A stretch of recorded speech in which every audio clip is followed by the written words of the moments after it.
नमस्ते. आज आपण इयत्ता 12वी भूगोल सराव प्रश्न संच पाहणार आहोत, जो महाराष्ट्र बोर्ड अभ्यासक्रमावर आधारित आहे.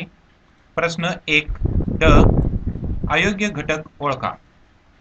सदरचा प्रश्न संच क्रमांक 4 आहे. चला मग सुरू करूया. प्रश्न 1 वय लिंग मनोऱ्याचा प्रकार. स्थिरावलेला, संक्रमण करणारा, संकोचणारा, विस्तारणारा. तर पाठ्यपुस्तकामध्ये पृष्ठ क्रमांक 13 मध्ये मनोऱ्याचे प्रमुख 3 प्रकार दिलेले आहेत: विस्तारणारा, संकोचणारा आणि स्थिरावलेला. तर या ठिकाणी आ संक्रमण करणारा हा मनोऱ्याचा लिंग मनोऱ्याचा प्रकार नाही, तेव्हा हा अयोग्य घटक आहे. त्यानंतर प्रश्न दुसरा वस्तीचा प्रकार. खेडेगाव, उपनगर, शहर, झालर वस्ती. तर या ठिकाणी पाठ्यपुस्तकामध्ये 24 पान नंबरवर नागरी वस्त्यांचे प्रकार दाखवलेले आहेत, सांगितलेले आहेत. तर यानुसार झालर वस्ती हा अयोग्य घटक आहे, कारण ग्रामीण व नागरी क्षेत्रामधील भूमीस झालर वस्ती असे म्हटले जाते. परंतु झालर वस्ती हा वस्तीचा प्रकार नाही, म्हणून या ठिकाणी झालर वस्ती हा अयोग्य घटक आहे. त्यानंतर प्रश्न तिसरा शेतीचा प्रकार. सखोल शेती, पडीक शेती, मळ्याची शेती, मंडईची शेती. तर पाठ्यपुस्तकातील पृष्ठ क्रमांक 37 वर शेतीचे प्रकार देण्यात आलेले आहेत. तर यामध्ये सखोल शेती, मळ्याची शेती आणि मंडई शेती हे शेतीचे प्रकार आहेत. परंतु पडीक जमीन, पडीक शेती हा शेतीचा प्रकार नाही, कारण पडीक शेती जी आहे ती भूमी उपयोजनात येते, म्हणून हा अयोग्य घटक आहे. त्यानंतर प्रश्न चौथा मानवी भूगोलाची उपशाखा. जीव भूगोल, वस्ती भूगोल, लोकसंख्या भूगोल, आर्थिक भूगोल.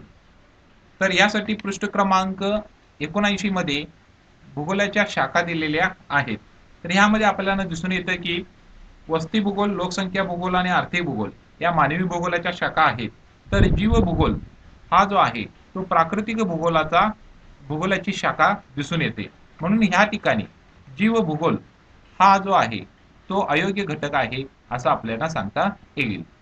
त्यानंतर प्रश्न पुढचा पर्यटन हे प्रमुख कार्य असणारी वस्ती. तर या ठिकाणी वस्त्या देण्यात आलेले आहेत: माथेरान, मनमाड, मनाली, मुंबई. तर यातील माथेरान, मनाली, मुंबई हे पर्यटनाचे आकर्षण क्षेत्र आहेत, तर मनमाड हे आकर्षण क्षेत्र नाही, म्हणून या ठिकाणी मनमाड हे अयोग्य घटक आहे. त्यानंतर प्रश्न 6 लोकसंख्या संक्रमण सिद्धांतांचे टप्पे. तर पाठ्यपुस्तकातील पृष्ठ क्रमांक 9 मध्ये आकृतीमध्ये हे टप्पे देण्यात आलेले आहेत. त्यामध्ये आपल्याला दिसून येते की अतिशय स्थिर असणारा, शून्य वाढ दर्शवणारा आणि कमी बदल दर्शवणारा हे टप्पे दिसून येतात, परंतु अति तीव्र वाढ दर्शवणारा टप्पा या ठिकाणी नाही. याचा अर्थ हा जो घटक आहे तो अयोग्य घटक आहे असं आपल्याला सांगता येईल. त्यानंतर प्रश्न 7 खनिजामुळे दाट वस्ती, लोकवस्ती असणारे देश प्रदेश. जर एखाद्या भागामध्ये खाणकाम व्यवसाय असेल तर त्या खनिजामुळे लोकवस्ती वाढत असते. तर या ठिकाणी पाठ्यपुस्तकातील पृष्ठ क्रमांक 6 मध्ये आपल्याला खाणकाम लोकसंख्येच्या वितरणावर परिणाम करणारा जो खाणकाम घटक आहे त्यामध्ये स्पष्ट सांगितलेलं आहे की झांबियातील कटंगा, पश्चिम युरोप, मांचुरिया या ठिकाणी खनिजामुळे दाट लोकवस्ती आढळून येते. तर या ठिकाणी जो गंगा नदी सुपीक खोरे आहे या ठिकाणी शेतीमुळे दाट लोकवस्ती आढळून येते, परंतु वरील तिन्ही जे ऑप्शन आहेत ते खनिजामुळे, म्हणून या ठिकाणी गंगा नदी सुपीक खोरे हा अयोग्य घटक आहे असं आपल्याला सांगता येईल. त्यानंतर प्रश्न 8 भूगोलातील वातावरणाशी संबंधित अभ्यास घटक. आता वातावरणाशी संबंधित म्हटले की आपल्याला सांगता येईल की हवेच्या अंगांचा अभ्यास केला जातो. त्यामध्ये मग आर्द्रता, हवेचा दाब असेल, वाऱ्यांचे प्रकार असतील, यांचा अभ्यास या ठिकाणी केला जातो. परंतु या ठिकाणी खडकाचा वातावरणाशी संबंध नसतो, म्हणून या ठिकाणी खडक जो आहे तो या ठिकाणी अयोग्य घटक आहे असं सांगता येईल. त्यानंतर प्रश्न 9 भूगोलातील जलावरणाशी संबंधित अभ्यास घटक. आता जलावरणाशी संबंधित म्हणजे पाण्याच्या संदर्भात सागर, आखात, हिमनदी हे जलावरणाशी संबंधित घटक आहेत. परंतु या ठिकाणी खडक रचना याचा जलावरणाच्या संबंधित काही संबंध नसतो, म्हणून खडक रचना हा अयोग्य घटक आहे असं आपल्याला सांगता येईल. त्यानंतर प्रश्न 10वा, लोकसंख्या वितरणावर परिणाम करणारे प्राकृतिक घटक. तर या ठिकाणी हवामान, प्राकृतिक रचना, शेती, मृदा हे ऑप्शन देण्यात आलेले आहेत. तर पाठ्यपुस्तकातील 4 व 5 या पृष्ठ क्रमांकामध्ये लोकसंख्येच्या वितरणावर परिणाम करणारे भौगोलिक घटक, त्यामध्ये प्राकृतिक आणि मानवी घटक दोन्ही दाखवण्यात आलेले आहेत. तर प्राकृतिक घटकामध्ये प्राकृतिक रचना, हवामान, मृदा हे घटक येतात, परंतु शेती हा जो ऑप्शन आहे तो मानवी घटक आहे, म्हणून ह्या ठिकाणी शेती हा जो आहे तो मानवी असल्याने या प्रश्नामध्ये तो अयोग्य घटक आहे असं आपल्याला सांगता येईल. त्यानंतर प्रश्न पुढचा, जास्त लोकसंख्येसाठी अनुकूल परिस्थिती. ज्या भागामध्ये अनुकूल परिस्थिती असेल त्या ठिकाणी लोकसंख्या जास्त आढळते. तर या ठिकाणी ऑप्शन जो आहे तो सुपीक शेती योग्य मृदा, ज्या ठिकाणी सुपीक जमीन आणि योग्य मृदा असेल त्या ठिकाणी शेतीचा विकास होतो आणि लोकसंख्या जास्त आढळते. तर सौम्य समशीतोष्ण हवामान, जसे भूमध्य सागरी समुद्रातील जे हवामान आहे त्या ठिकाणी आल्हाददायक हवामान असल्यामुळे त्या ठिकाणी लोकवस्ती जास्त आढळते, म्हणजे हा पण ऑप्शन बरोबर आहे. त्यानंतर पाण्याची उपलब्धता, मानवी संस्कृती ही पाण्याच्या ठिकाणी उपलब्ध मानवी संस्कृती ही पाण्याची उपलब्धता असेल त्या ठिकाणी ती उदयास आली, म्हणजे पाणी ही सर्व गरजाची जननी आहे असं आपल्याला म्हणता येईल, म्हणजे पाण्याची उपलब्धता त्या ठिकाणी जास्त लोकवस्ती आढळते. परंतु चौथा जो ऑप्शन आहे तो अति उष्ण हवामान हे प्रतिकूल प्रकारचे हवामान आहे, म्हणजे वाळवंटी भागामध्ये लोकवस्ती आपल्याला कमी आढळताना दिसून येते, म्हणून या ठिकाणी अतिउष्ण हवामान हे अयोग्य घटक आहे असं सांगता येईल. त्यानंतर प्रश्न 12वा, मानवी लोकसंख्येसाठी प्रतिकूल परिस्थिती. ज्या भागामध्ये प्रतिकूल हवामान असते त्या ठिकाणी लोकवस्ती कमी आढळते, त्यामध्ये ऑप्शन आहे तीव्र उतार, बरोबर आहे, कारण ज्या ठिकाणी पर्वतीय प्रदेश आहे त्या ठिकाणी तीव्र उतार असतो, त्या ठिकाणी लोकवस्ती कमी आढळते. शिवाय वाळवंटी मृदा या ठिकाणी ती नापीक असते, त्यामुळे लोकवस्ती त्या ठिकाणी कमी आढळते. शिवाय रेगूर सुपीक मृदा हा जो ऑप्शन आहे तो या ठिकाणी अयोग्य घटक आहे असं आपण म्हणू शकतो, कारण दख्खनच्या पठारावर रेगूर काळी कापसाची मृदा आहे, या ठिकाणी जलसिंचनाची सोय असल्याने शेतीचा विकास झालेला आहे आणि लोकवस्तीही जास्त आढळते, म्हणून या प्रश्नामध्ये रेगूर सुपीक मृदा हा अयोग्य घटक आहे असं आपल्याला सांगता येईल. त्यानंतर प्रश्न पुढचा, लोकसंख्या प्रतिमानातील दुसऱ्या टप्प्यातील देश. तर या ठिकाणी दुसऱ्या टप्प्यातील देश कोणते कोणते आहेत, तर त्यासाठी पाठ्यपुस्तकातील पृष्ठ क्रमांक 10 मध्ये दुसरा टप्पा देण्यात आलेला आहे. तर त्यामध्ये आपल्याला दिसून येते की दुसऱ्या टप्प्यामध्ये कांगो, बांगलादेश, नायजेरिया, युगांडा हे देश सध्या या दुसऱ्या टप्प्यात आहेत हे सांगण्यात आलेले आहे, म्हणून या ठिकाणी भारत जो आहे तो अयोग्य घटक आहे, कारण भारत हा तिसऱ्या टप्प्यामध्ये सध्या आहे. त्यानंतर 14वा प्रश्न, लोकसंख्या वितरणावर परिणाम करणारे मानवी घटक. तर या ठिकाणी पाठ्यपुस्तकातील पृष्ठ क्रमांक 4 ते 5 यामध्ये लोकसंख्या वितरणावर परिणाम करणारे भौगोलिक घटक, प्राकृतिक व मानवी घटक देण्यात आलेले आहेत. तर मानवी घटक या ठिकाणी विचारलेत आपल्याला, तर शेती, खाणकाम, वाहतूक हे मानवी घटक आहेत, तर हवामान हा प्राकृतिक घटक आहे, म्हणून ह्या ठिकाणी हवामान हा जो घटक आहे तो अयोग्य घटक आहे असं आपल्याला सांगता येईल. त्यानंतर प्रश्न 15वा, लोकसंख्या संक्रमण प्रतिमानाच्या पहिल्या टप्प्याची वैशिष्ट्ये. तर या ठिकाणी पहिल्या टप्प्याची जी वैशिष्ट्ये आहेत ती पृष्ठ क्रमांक 9 या ठिकाणी देण्यात आलेली आहेत. तर त्यातली वैशिष्ट्ये काय आहेत, तर जन्मदर व मृत्यूदर अधिक आहेत, प्रजनन दर जास्त आहे, शिवाय वैद्यकीय सुविधांचा अभाव आणि कुपोषण ही आपल्याला वैशिष्ट्ये पाहायला मिळतील. परंतु ऑप्शनमध्ये जर बघायला गेला आपण तर पहिला जो ऑप्शन आहे त्यामध्ये प्रजनन दर अधिक आहे हे बरोबर आहे, वैद्यकीय सुविधा अभाव आहे तेही बरोबर आहे, आणि कुपोषण पण असतं तेही बरोबर आहे. परंतु चौथा जो ऑप्शन आहे मृत्यू दर खूप कमी असतो, परंतु पहिला सुरुवातीलाच या ठिकाणी आपल्याला ह्या टप्प्यामध्ये देण्यात आलेला आहे की मृत्यू दर हा अधिक असतो, म्हणून ह्या ठिकाणी मृत्यू दर हा अयोग्य घटक आहे असं आपल्याला सांगता येईल. त्यानंतर पुढचा प्रश्न आहे, गंगा नदी मैदानी प्रदेशात लोकसंख्या दाट आढळते. तर या ठिकाणी जे ऑप्शन आहेत सुपीक मृदा, पाण्याची उपलब्धता आणि मंद उतार हे ऑप्शन बरोबर आहेत, कारण गंगा नदीचे खोरे म्हटले की त्या ठिकाणी सुपीक मृदा आढळते आणि पाणी नदी असल्याने पाण्याची उपलब्धता असते आणि शेतीचा विकास त्या ठिकाणी मोठ्या प्रमाणात होत असतो, आणि मैदानी भाग असल्याने त्याचा उतार देखील मंद असतो, म्हणजे हे 3 ऑप्शन बरोबर आहेत. परंतु औद्योगिकीकरण जास्त प्रमाणात असते हे अयोग्य घटक आहे. कारण ह्या ठिकाणी शेतीवर आधारित शेती हा व्यवसाय मोठ्या प्रमाणात चालत असतो. कारण सुपीक मृदा, पाण्याची उपलब्धता आणि मंद उतार यामुळे शेती चांगली चालते. म्हणून या ठिकाणी औद्योगिकीकरण जास्त प्रमाणात हा अयोग्य घटक आहे असं सांगता येईल. त्यानंतर प्रश्न 17, शहरामध्ये लोकसंख्या जास्त असण्याची कारणे. तर आता शहरामध्ये लोकसंख्या का जास्त असते? शहर जसं वाढत असतं त्यामध्ये अनेकविध कारणे, अनेकविध सुविधा उपलब्ध होत असतात. त्यामध्ये चांगली वाहतूक व्यवस्था, रोजगाराच्या संधी, शिक्षण, आरोग्य सुविधा या सगळ्या त्या ठिकाणी असतात. परंतु शेती सुपीक प्रदेश हा घटक अयोग्य घटक आहे असं आपल्याला सांगता येईल.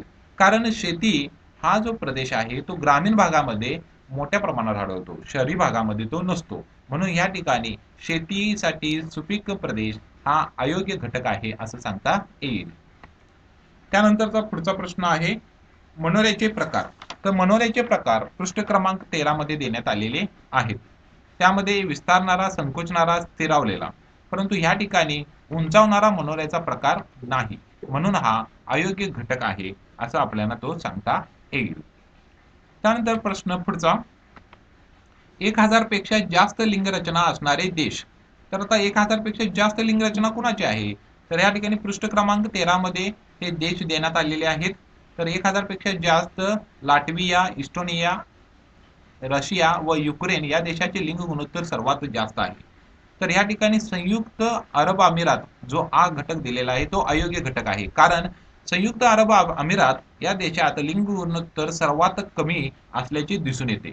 म्हणून या ठिकाणी आ हा घटक अयोग्य घटक आहे असं आपल्याला सांगता येईल. त्यानंतर प्रश्न पुढचा, जवळपास 80% पेक्षा कमी एकूण साक्षरता असणारे देश प्रदेश. तर 80% पेक्षा कमी असणारे एकूण साक्षरता. तर या ठिकाणी ऑप्शन आहेत उत्तर आफ्रिका, पश्चिम आशिया, दक्षिण आशिया आणि उत्तर अमेरिका. तर यासाठी पाठ्यपुस्तकामध्ये हा कोष्टक देण्यात आलेला आहे आकृती 2.3. यामध्ये आपल्याला स्पष्टपणे दिसून येईल की उत्तर आफ्रिका व पश्चिम आशिया तसेच दक्षिण आशिया यामध्ये 80% पेक्षा कमी एकूण साक्षरता आढळते. तर उत्तर अमेरिकेमध्ये सर्वात जास्त म्हणजे 90% पेक्षा जास्त एकूण साक्षरता दिसून येते. म्हणून या ठिकाणी उत्तर अमेरिका हा अयोग्य घटक आहे असं सांगता येईल. त्यानंतर पुढचा प्रश्न आहे लोकसंख्येमध्ये ग्रामीण शहरी रचनेनुसार तफावत आढळणारे घटक. तर आता ग्रामीण आणि शहरीमध्ये काय तफावत असते? तर या ठिकाणी व्यावसायिक संरचनेमध्ये बदल असतो, तफावत असते, लिंग गुणोत्तरामध्ये तफावत असते आणि लोकसंख्येची घनतेमध्ये सुद्धा तफावत असते. लोकसंख्येची घनता ही शहरामध्ये जास्त असते, लिंग गुणोत्तर ग्रामीण भागामध्ये जास्त असते. तर व्यावसायिक संरचनामध्ये प्राथमिक व्यवसाय हा ग्रामीण भागात जास्त असतो, तर द्वितीय व तृतीय व्यवसाय हा शहरी भागात जास्त दिसून येतो. परंतु ह्या ठिकाणी शारीरिक उंची हा या ठिकाणी अयोग्य घटक आहे असं आपल्याला सांगता येईल. त्याचा याच्याशी काही संबंध नसतो. पुढचा प्रश्न आहे स्थलांतराची सामाजिक कारणे. स्थलांतराची सामाजिक कारणे यासाठी पृष्ठ क्रमांक 18 मध्ये सामाजिक कारणे देण्यात आलेली आहेत. यामध्ये भेदभाव, शिक्षण, आरोग्य, वैद्यकीय सुविधा, विवाह या कारणासाठी देखील स्थलांतर होऊ शकते. हे सामाजिक कारणे आहेत असं आपल्याला सांगता येईल. म्हणजे ह्या ठिकाणी भूकंप जो देण्यात आलेला आहे तो सामाजिक कारण नसून ते नैसर्गिक किंवा प्राकृतिक कारण आहे असं सांगता येईल. म्हणून तो अयोग्य घटक आहे. प्रश्न 23, संकोचणाऱ्या मनोऱ्याची वैशिष्ट्ये. तर पाठ्यपुस्तकातील पृष्ठ क्रमांक 13 मध्ये संकोचणाऱ्या मनोऱ्याची वैशिष्ट्ये देण्यात आलेली आहेत. तर त्यामध्ये पहिला जो ऑप्शन आहे आपल्यामध्ये तरुणांची संख्या जास्त असते, परंतु या वैशिष्ट्यामध्ये तरुणांची संख्या कमी आहे असं सांगण्यात आलेलं आहे. शिवाय शीर्षाकडे विस्तारलेला असतो हे विधान बरोबर आहे. शीर्षाकडे विस्तारलेला आहे. शिवाय वृद्धांची संख्या जास्त आहे, तर या ठिकाणी वृद्धांची संख्या जास्त आहे हे देखील बरोबर आहे. मृत्यूदर व जन्मदर अगदी कमी आहे हे सुद्धा बरोबर आहे. परंतु ह्या ठिकाणी जे आहे ते अयोग्य आहे असं आपल्याला सांगता येईल. तरुणांची संख्या जास्त हा अयोग्य घटक आहे. त्यानंतर 24वा प्रश्न, स्थलांतराचे अपकर्षण घटक. तर पाठ्यपुस्तकातील पृष्ठ क्रमांक 19 मध्ये स्थलांतराचे अपकर्षण व आकर्षक घटक देण्यात आलेले आहेत. तर या ठिकाणी अपकर्षण घटक आहेत रोजगाराच्या संधी कमी होणे, युद्ध, दुष्काळ, दूषित व किंवा हवा, दूषित पाणी किंवा हवा हे देण्यात आलेले आहेत. हे अपकर्षण घटक आहेत ज्या भागातून लोकवस्ती ही दुसरीकडे स्थापन होत असते. तर आकर्षण घटक आहेत ते म्हणजे शिक्षण, रोजगाराच्या संधी, म्हणजे दुसऱ्या भागातून त्या ठिकाणी लोक आकर्षित होतात हे उदाहरणं आहेत. तर या ठिकाणी आपल्याला मग सांगता येईल की शिक्षणाची सोयी, संधी हे या ठिकाणी अयोग्य घटक आहे. कारण आपल्याला सर्व जे घटक विचारले ते अपकर्षण घटक, शिक्षणाची संधी हा आकर्षणाचा घटक आहे. 25वा क्वेश्चन, साक्षरतेचा थेट संबंध असणारे घटक. तर या ठिकाणी लोकांचे राहणीमान साक्षरतेमुळे सुधारत असते. स्त्रियांच्या समाजातील दर्जा जो आहे तोही सुधारत असतो. शिवाय शिक्षणाच्या सुविधा ह्या वाढत असतात. म्हणजे याचा साक्षरतेशी थेट संबंध असतो. परंतु खनिजाचा साक्षरतेशी काहीही संबंध नसतो हे आपल्याला दिसून येते. त्यामुळे या ठिकाणी खनिज संपत्तीचे साठे हा अयोग्य घटक आहे असं सांगता येईल. त्यानंतर पुढचा प्रश्न आहे स्थलांतराची प्राकृतिक कारणे. तर प्राकृतिक कारणे विचारलेली आहेत. तर पाठ्यपुस्तकातील पृष्ठ क्रमांक 18 मध्ये प्राकृतिक कारणे दिलेली आहेत. तर यामध्ये प्राकृतिक कारणामध्ये पूर, दुष्काळ, भूकंप, ज्वालामुखी, उद्रेक, वादळे यांचा समावेश होतो जे नैसर्गिक आपत्ती आहेत.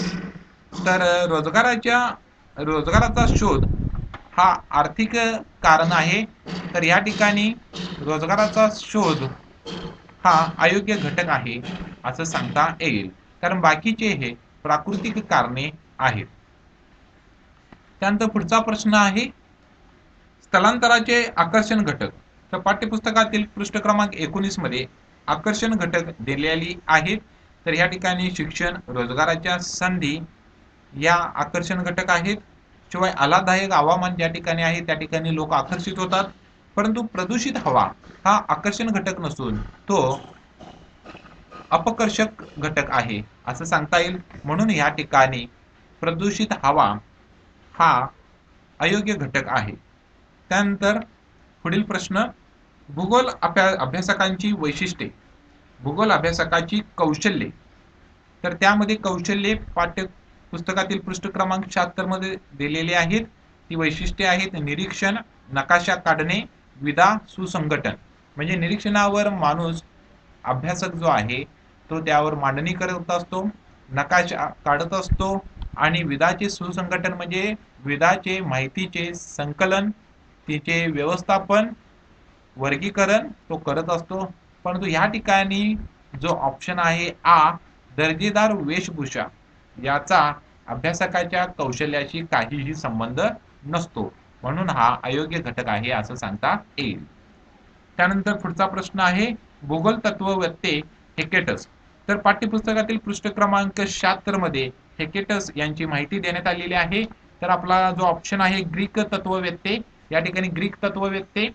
त्यानंतर गेस पिरियॉड्स ग्रंथ लेखन त्यांनी केलेला आहे. शिवाय सर्वात प्रथम पृथ्वीचे वर्णन करणारा हा हेकेटस आहे असं देखील म्हणण्यात आलेलं आहे. परंतु ऑप्शन नंबर जो आहे रोमन तत्ववेत्ते, तर या ठिकाणी हेकेटस हे ग्रीक तत्ववेत्ते होते, रोमन नव्हते. म्हणून हा अयोग्य घटक आहे असं सांगता येईल. त्यानंतर प्रश्न 30, मानवी भूगोलाची शाखा. तर पाठ्यपुस्तकातील पृष्ठ क्रमांक 79 मध्ये मानवी भूगोलाच्या शाखा देण्यात आलेल्या आहेत. तर या ठिकाणी आपल्याला दिसून येईल की लोकसंख्या भूगोल, आर्थिक भूगोल, राजकीय भूगोल हे मानवी भूगोलाच्या शाखा आहेत. तर मृदा भूगोल पिवळ्या शेडमध्ये हा प्राकृतिक भूगोलाची शाखा दिसून येते. म्हणून मृदा भूगोल हा अयोग्य घटक आहे असं आपल्याला सांगता येईल. त्यानंतर पुढचा प्रश्न आहे भूगोलातील जीवावरणाशी संबंधित अभ्यास घटक संकल्पना. तर या ठिकाणी जीवावरणाचे संबंधित जर बघायचं झालं तर भक्षक, अन्नसाखळी आणि परिसंस्था हे घटक आहेत. परंतु तपांबर हा अयोग्य घटक आहे. कारण तपांबर म्हटलं तर वातावरणाचे जे थर असतात त्याचा अभ्यास या ठिकाणी केला जातो. तर तपांबर हा हवामानाशी संबंधित आहे, जीवावरणाशी संबंधित नाही. म्हणून तपांबर हा अयोग्य घटक आहे असं सांगता येईल. त्यानंतर पुढचा प्रश्न आहे, भारतातील तुलनेने कमी विकसित प्रदेश राज्ये. तर ह्या ठिकाणी राज्य देण्यात आलेली आहेत. यातील कमी विकसित कुठली कुठली आहेत? तर हिमाचल प्रदेश, उत्तराखंड, ईशान्येकडील राज्ये. कारण हा अति उत्तरेकडील आहेत.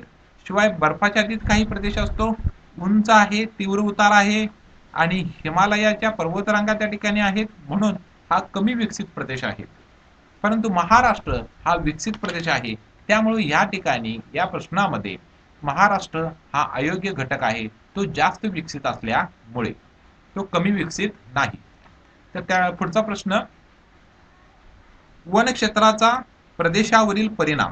एखाद्या भूप्रदेशामध्ये वनक्षेत्र असेल तर त्या ठिकाणी त्या आसपासच्या प्रदेशामध्ये काय परिणाम होत असतो? तर त्या ठिकाणी वन उत्पादने गोळा करणे हा व्यवसाय चालत असतो. कागद कारखाना देखील चालत असतो. कारण सूचिपर्णी वन अरण्यामध्ये मऊ लाकूड हे कागदाच्या लगद्यासाठी किंवा कागद निर्मितीसाठी वापरले जातात. शिवाय हे मऊ लाकूड फर्निचर निर्मितीसाठी सुद्धा उपयुक्त असते. परंतु जलविद्युत प्रकल्प हा वनाच्या आधारित उद्योग नाही. म्हणून या ठिकाणी जलविद्युतीसाठी पाण्याची उपलब्धता, पाणी, धरण याच्याशी संबंधित आहे. म्हणून या ठिकाणी जलविद्युत प्रकल्प हा अयोग्य घटक आहे असं सांगता येईल. त्यानंतर पुढचा घटक आहे औपचारिक प्रदेश. तर औपचारिक प्रदेश पाठ्यपुस्तकातील पृष्ठ क्रमांक 68 मध्ये हा नकाशा देण्यात आलेला आहे. यामध्ये औपचारिक प्रदेश आणि कार्यात्मक प्रदेश यांच्या सीमा दाखवण्यात आलेल्या आहेत. तर आपल्याला ह्या ठिकाणी दिसून येईल की हे तालुके आहेत आणि हे जिल्हा आहे असं आपण गृहीत धरूया. तर औपचारिक प्रदेशामध्ये तालुके आणि जिल्हा याने विशिष्ट अशी सीमा असते असं सांगता येईल. तर ह्या ठिकाणी ऑप्शन मध्ये दिलेले आहे हवेली तालुका, म्हणजे हा तालुका आहे, त्याला बाउंड्री आहे, सीमा आहे, म्हणून हे ऑप्शन बरोबर आहे. कोल्हापूर जिल्हा हा एक जिल्हा आहे, त्याला एक सीमा आहे, म्हणून तो औपचारिक प्रदेश आहे. तर उत्तर प्रदेश हे एक राज्य आहे, त्याला देखील एक सीमा असते. राज्य बदलले की तिथला हवामान, तिथली वनस्पती, तिथलं भाषा ही बदलत असते. तर ह्या ठिकाणी जो ऑप्शन आहे सिटी केबल सेवा क्षेत्र, हे सिटी केबल सेवा क्षेत्र एका तालुक्यातून दुसऱ्या तालुक्यात किंवा एका राज्यातून दुसऱ्या तालुक्यात ही सेवा क्षेत्रे पुरवली जातात. म्हणून ती औपचारिक नसतात, ती कार्यात्मक प्रदेश असतात.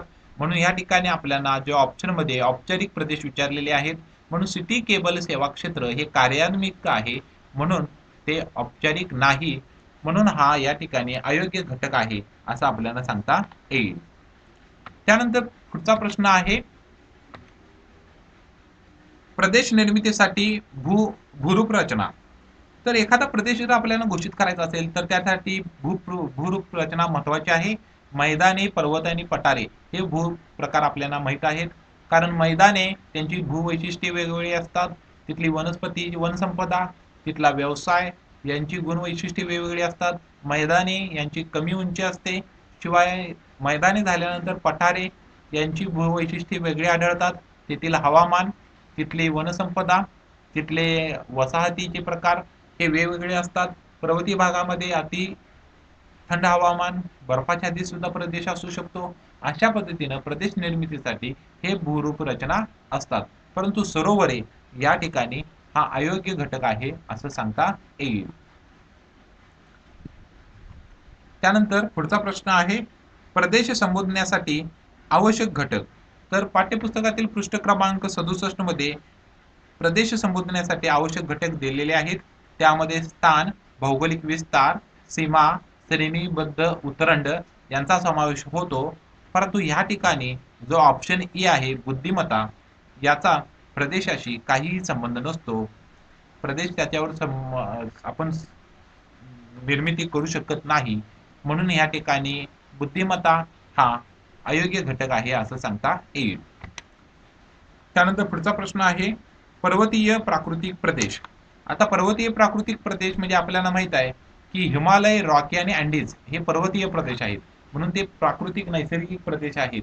परंतु सहारा हे वाळवंट आहे, म्हणून या ठिकाणी वाळवंट, सहारा हा अयोग्य घटक आहे असं आपल्याला सांगता येईल. आणखीन व्हिडिओ पाहण्यासाठी सबस्क्राईब करा. धन्यवाद.